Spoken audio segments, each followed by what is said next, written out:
Welcome to another deep dive. Getting ready to explore a world of self-discovery, ancient wisdom, and some truly remarkable individuals. Sounds intriguing. It is. We're diving into G.I. Gurdjieff's meetings with remarkable men. Ah, Gurdjieff, a fascinating figure. Absolutely. It's part autobiography and part travelogue. Okay. But woven through it all are these philosophical nuggets that really make you think. That's what I love about Gurdjieff. He just had a way of presenting these complex ideas Right? in a way that almost forces you to look at the world differently. It's true. And he starts off right away Uh-huh. with this riddle about a man, a wolf, a goat, and a cabbage. Oh, yeah, classic riddle setup. They've got to cross a river, Yeah, but the boat only holds the man and one other thing. right. You can't leave the wolf with the goat. Or the goat with the cabbage. Exactly. It's a tricky situation. It is. But the solution involves something you might not immediately think of. Okay. An extra trip back across the river. Interesting. So there's a little twist. There is. And this riddle isn't just a brain teaser, Right. right? Gurdjieff is using it to illustrate a deeper point, Mm-hmm. achieving harmony within ourselves. Makes sense. He often talks about harmonizing the inner animals of our being. Yeah. What do you think he means by those inner animals? Well, it could be our desires, our fears, our Yeah. anger, Yeah. our different parts that pull us in different directions, yeah. right? Yeah. That constant internal struggle. Makes you think, what are my inner animals? Exactly. And what would it take to harmonize them? Right. And Gurdjieff's point with the riddle is that finding that inner peace, that sense of harmony, Yeah. it's not something that just happens. You have to work for it. Exactly. Yeah. It requires real effort, ingenuity. Yeah. And sometimes it means taking that extra trip, pushing ourselves beyond the obvious solution. It's like that saying, enlightenment is a verb. Right. You have to actively work towards it. Precisely. Gurdjieff emphasizes conscious effort, a deliberate choice to work on ourselves. Now, later in the book, Gurdjieff recounts a conversation with an intelligent elderly Persian. And this guy had some pretty strong opinions about literature. Oh, really? Like what? He actually calls modern writing word prostitution. Wow. That's a strong statement. It is. But his point was that so much writing focused on style over substance, Nicey. on using fancy words that didn't convey any real meaning. Right, just empty words. Exactly.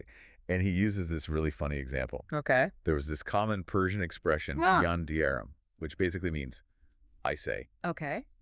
But he couldn't find a direct equivalent in Russian because of the way Russian grammar was structured. Interesting. And he felt like this artificially constructed language Yeah. was actually hindering people's ability to express deeper thoughts. That's fascinating because it makes you wonder, right? It does. Does focusing on superficial language prevent us from thinking deeply? It's something to consider, especially today, Yeah. in our world of sound bites and social media. Okay, so let's switch gears for a moment Sure. and talk about Gurdjieff's father. Okay. He was known as Adash, but more importantly, he was an Ashok. Ah, an Ashok. Those are more than just poets and storytellers. Yeah. They were the keepers of wisdom. Yes. The ones who kept traditions alive through their words and songs. And Gurdjieff paints this incredible picture of these Ashok contests where these master storytellers would compete for weeks on end. Wow. The prizes were things like cattle rugs, you name it. It really highlights the importance people placed on the power of oral tradition. It does. I mean, in our world of endless information, Right. have we lost something by moving away from that oral tradition? I think so. That connection that comes from hearing stories passed down through generations. Absolutely. There's one story in particular that Gurdjieff says had a profound impact on him as a child. Okay. It's the legend of the flood before the flood. The flood before the flood, what's that about? This legend talks about a group called the Umastun Brotherhood. Okay. They were these incredibly learned individuals Uh-huh. who, get this, could communicate telepathically across vast distances. Wow. And through their knowledge of astrology, they knew about the flood long before it happened. So they were prepared. They were.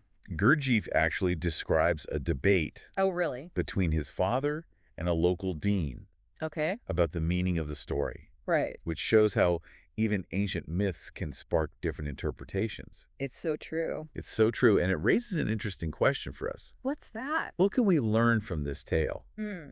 It hints at things like preparedness, connection, maybe even hidden knowledge that's out there waiting to be discovered. Does it make you rethink how we approach challenges in our own time?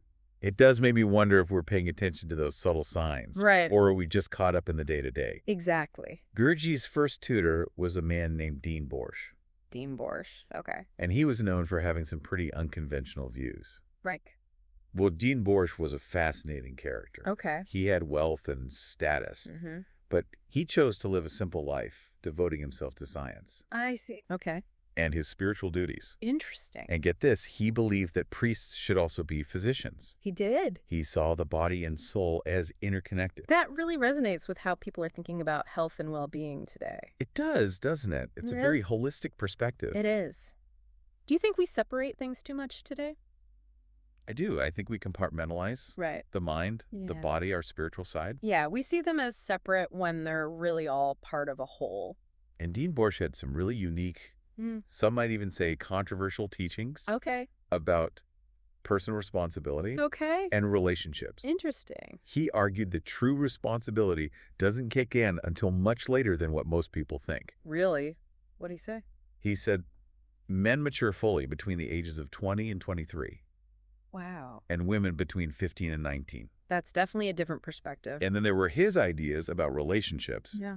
He believed it was crucial to find a partner who complemented your incomplete type. Incomplete type. He even suggested that being with the wrong person Uh-huh. could lead to a loss of individuality. That's interesting. It definitely goes against the grain of how we typically think about relationships. It makes you question, do we choose partners who help us grow or those who might hold us back? It's a great question to consider. And, Gurdjieff will continue to explore this theme Right. of relationships and personal growth throughout the book. It's a recurring theme for sure. Huh. Now, remember Gurdjieff's friend, Bogoshevsky? Oh, yeah, the one who was fascinated by spiritualism. Yes. This was a time when things like table turning were all the rage. Able turn People would gather around a table, Oh, place their hands on it, yeah. and wait for it to move, And they believed. that spirits were communicating with them. Really? Through the table. Through the table, Gurdjieff and Bogoshevsky even tried it themselves. They did. And there's this funny scene where Dean Borsch, Yeah. ever the skeptic, Hmm. challenges the spirits and their methods. I love that it's a great reminder about the importance of critical thinking, Isn't it? even when we're dealing with things that seem supernatural or mystical. Right, just because something is popular or unexplained doesn't mean we should blindly accept it. Absolutely. We have the power to question and to think critically. Then Gurdjieff recounts a series of unexplained events from his youth Okay. that really shook him up. He talks about his aunt, Yeah. who was a fortune teller, Okay. and how she accurately predicted an injury he'd sustain, That's eerie. even though he hadn't told anyone about it. It makes you wonder if some people have access to knowledge that goes beyond our normal senses. It does. And then there's this story about a group of Yazidis Yazidis, okay. who seemingly traveled a vast distance in an impossibly short amount of time. What? How is that possible? Gurdjieff himself was baffled by it.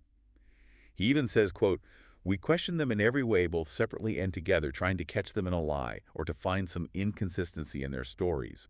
But everything they said corresponded exactly, and it was obvious that they were telling the truth." So they really did travel that far, that fast. It's one of those stories that makes you question our understanding of time and space. What if there are forces at play that we just don't fully grasp yet? Right. It's a mind-bending concept. And finally, there's this chilling tale about a Tartar policeman Okay. who died after a riding accident. Oh, no. And the locals believed his body was possessed by an evil spirit, Oh, wow.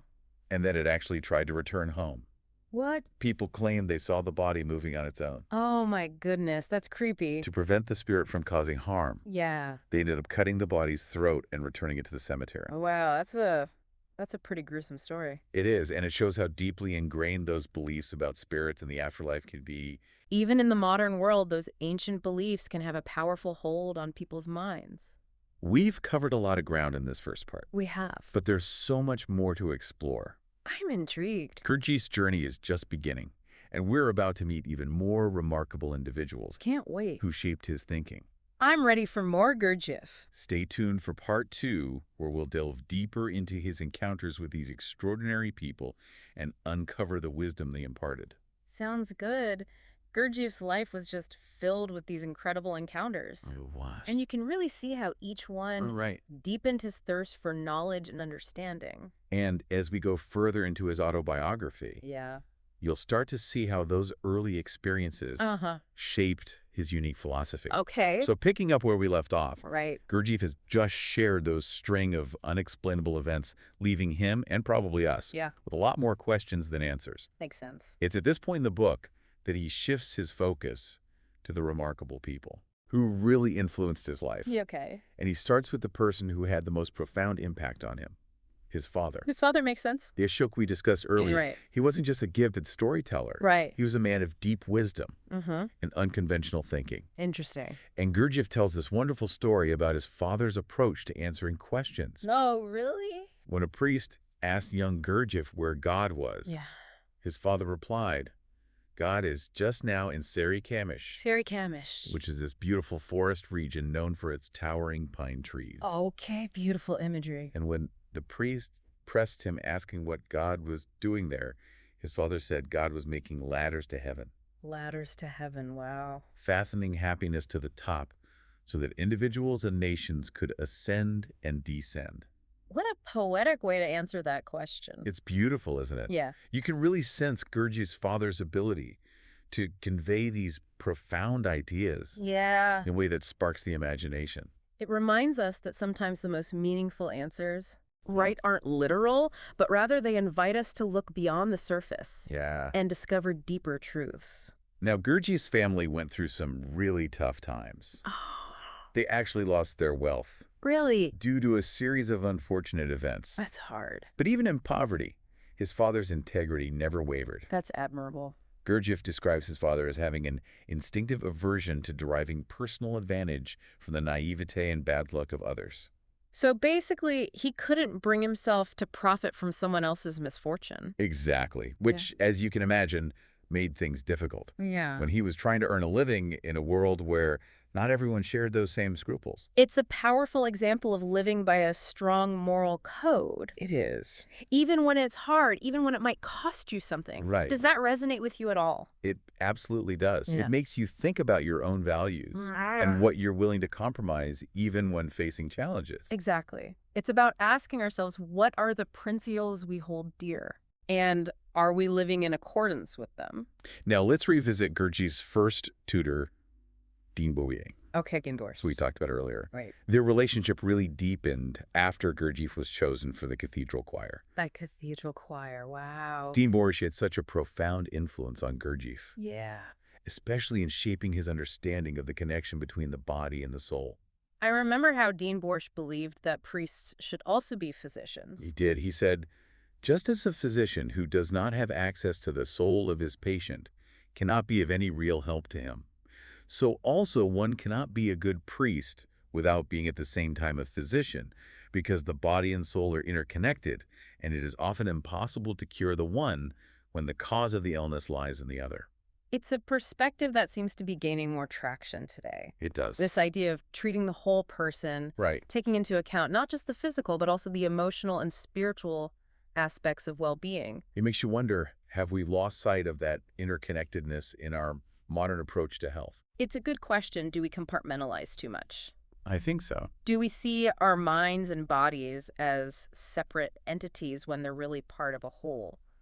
Dean Borsch also had some interesting and some might even say controversial ideas about personal growth and relationships. Oh, really? Like, He believed that true personal responsibility didn't actually begin until adulthood, okay. which he defined as between the ages of 20 and 23 for men Okay. and 15 and 19 for women. Wow, that's a different take. And he placed a lot of emphasis on finding a compatible partner, someone who would complement your incomplete type. Incomplete type. He even went so far as to say that mismatched relationships could lead to a loss of individuality. It certainly challenges conventional thinking about relationships. It does. Does it make you reflect on your own experiences, It does. the partners you've chosen, and how Yes. those relationships have shaped who you are? Remember Gurdjieff's friend, Boguszewski? Yeah, the one who was so fascinated by spiritualism and Yeah. things like table turning. Well, after Gurdjieff witnessed one of these table-turning experiments, Mm-hmm.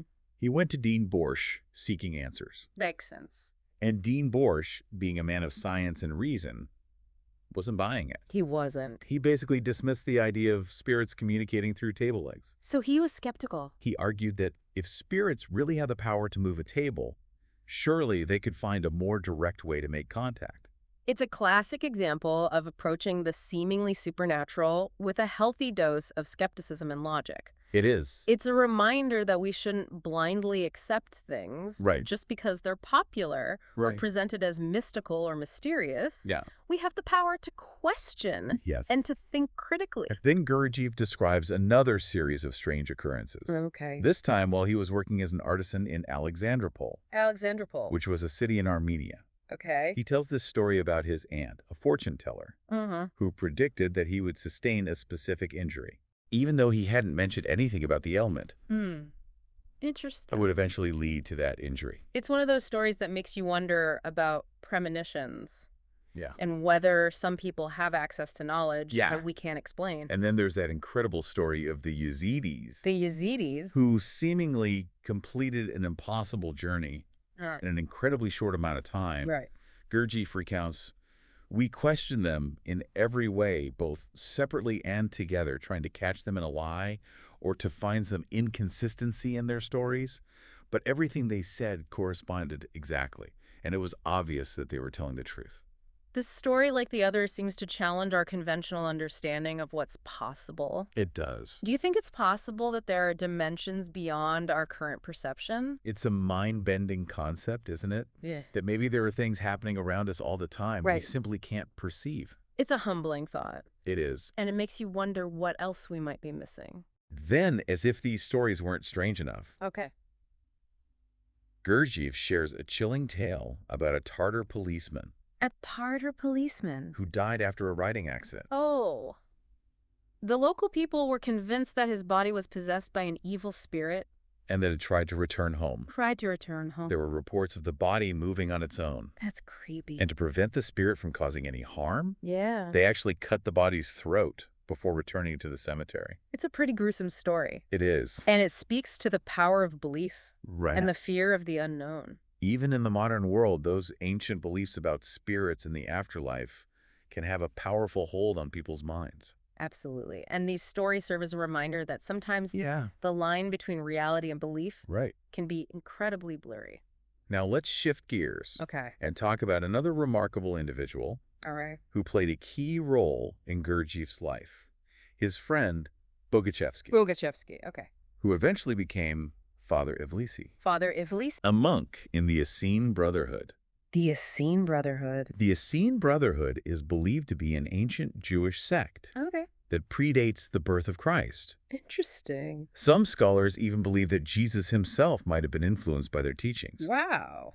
Boguchevsky shared Gurdjieff's thirst for knowledge, and he was actually the one who initially got Gurdjieff interested in spiritualism. Oh, so that's where that came from. Remember that table-turning experiment? Yeah. That was Boguchevsky's idea. Oh, right. And while Gurdjieff initially dismissed it as nonsense, Yeah. Boguchevsky's fascination with the supernatural seems to have planted a seed of curiosity Okay. that would continue to grow over time. It's fascinating how our interactions with others can spark these interests It and lead us down unexpected paths. Yeah, it makes you think about those pivotal relationships in your own life. Absolutely. Who are those people who have challenged your thinking, Right. opened you up to new ideas, and maybe even helped you discover hidden parts of yourself? Their friendship led them on some incredible adventures together. Oh, really? Like what? At one point, they even traveled to Constantinople, Constantinople. hoping to witness the feats performed by the dervishes. Dervishes. Dervishes are members of various Muslim mystical orders, Okay. known for their practices of whirling and chanting. Oh, wow. That must have been an incredible experience to witness firsthand. While in Constantinople, Gurdjieff learned to dive for coins, Die for coins. which was a popular way for young boys to make money at the time. Oh, I see. He became quite skilled at it, even having a near-death experience when he dove too deep, Oh, no. trying to retrieve a coin. It's interesting how those seemingly ordinary experiences can sometimes hold the seeds for profound life lessons. It's true. It was during this time that he had a chance encounter with a Turkish pasha, A pasha. who would later become an important figure in his life. Okay. Gurdjieff returned a valuable chaplet that the pasha had lost, Oh, wow. and in gratitude, the pasha offered to help him in any way he could. It's remarkable how those seemingly small acts of kindness can sometimes lead to these life-changing connections. It makes you realize that you never know how your actions might ripple outwards Right. and impact the lives of others. Yeah, Even a simple gesture can have a profound effect. absolutely. Years later, Gurdjieff reconnected with Bogochevsky, Okay. and together they embarked on a journey to find this ancient monastery, A monastery. rumored to hold hidden knowledge. Wow. Their journey is a testament to their shared desire for knowledge It is. and their willingness to endure hardship to uncover truth. It really speaks to the power of having someone Right? who shares your thirst for discovery Yeah. and who is willing to walk alongside you, even through difficult terrain. They traveled through dangerous mountain passes, They did. across scorching deserts, Yeah. into uncharted territories. It sounds like something out of an adventure novel. It does, and along the way, they met a whole cast of characters I bet. who challenged their assumptions Uh-huh. and broadened their understanding of the world. And it was during this time Yeah. that Gurdjieff started to develop the core principles of his unique philosophy. What was his philosophy about? A philosophy centered on self-observation, conscious effort, Okay. and the pursuit of a higher purpose. It sounds like their adventures are just beginning. They are. What happened when they finally reached the monastery? We're about to find out. Ooh, can't Stay wait. tuned for part 3, Okay. where we'll delve into the mysteries of the ancient monastery All right. and the profound lessons Gurdjieff learned from the remarkable individuals he encountered there. Sounds good. So we left off with Gurdjieff and Bogochevsky finally reaching that mysterious monastery after an incredible journey. Yeah, it must have felt like stepping into another world, you know? Right. This place was steeped in ancient traditions and rumored to hold knowledge that had been passed down for centuries. And Gurdjieff describes this amazing scene Okay. where he witnesses a group of priestesses performing a sacred dance. Priestesses dancing. Yeah, these weren't just ordinary dancers. Right. They were highly trained initiates. Okay. And they used their movements Uh-huh. to convey profound spiritual truths. Really? So like each gesture, each posture, Is full of symbolic meaning. and everyone in the monastery understood the language of these dances. They could actually read the movements Wow. and decipher the ancient wisdom embedded within them. That's amazing. It's like a living embodiment of knowledge It is. cast down through generations of practice. It makes you wonder, with our reliance on written words and digital information, Yeah. have we lost touch with that more embodied way of knowing? It's a really interesting question. I think there's definitely something to be said for learning through experience, through movement, through direct engagement with the world. During their time at the monastery, Uh. Gurdjieff and Bogochevsky had many conversations with a wise monk Okay. named Father Giovanni. Did you Now, Father Giovanni had a fascinating background. Wait. He was a former Christian missionary Oh, wow. who had been captured by a Afridi tribesman Really? and eventually found his way to the monastery. That's quite a journey. He had renounced his previous beliefs and embraced a more universal truth Okay. that transcended any specific religion. Interesting. He actually said, quote, "All the brethren of this monastery live together in such amity that in spite of the specific traits and properties of the representatives of the different religions, you could never tell to which religion this or that brother had formerly belonged.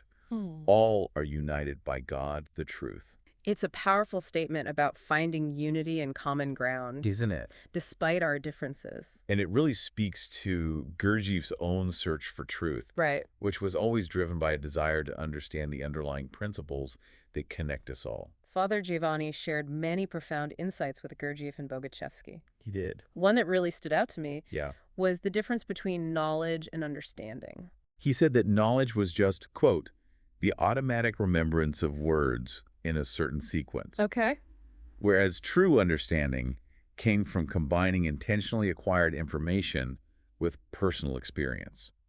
So it's not just about memorizing facts. Right. It's about integrating that knowledge into your being. Exactly.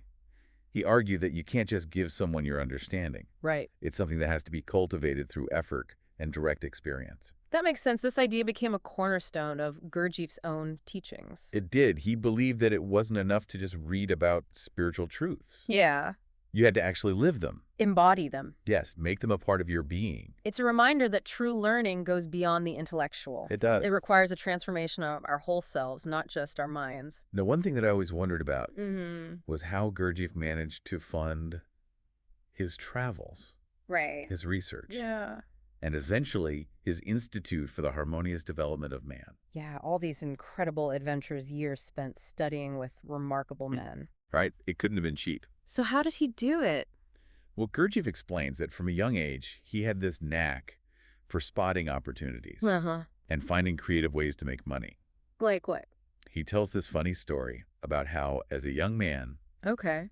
he came across a group of people in the town of Krasnovodsk. Krasnovods. They were all crowded around a phonograph trying to listen to a recording. Uh-huh. The problem was they only had one ear tube. So only one person could listen at a time. Exactly. Oh, that's frustrating. So what did he do? Why? He saw a business opportunity. He did? He went out and bought a bunch of rubber tubing, cut it into ear-sized pieces, Okay.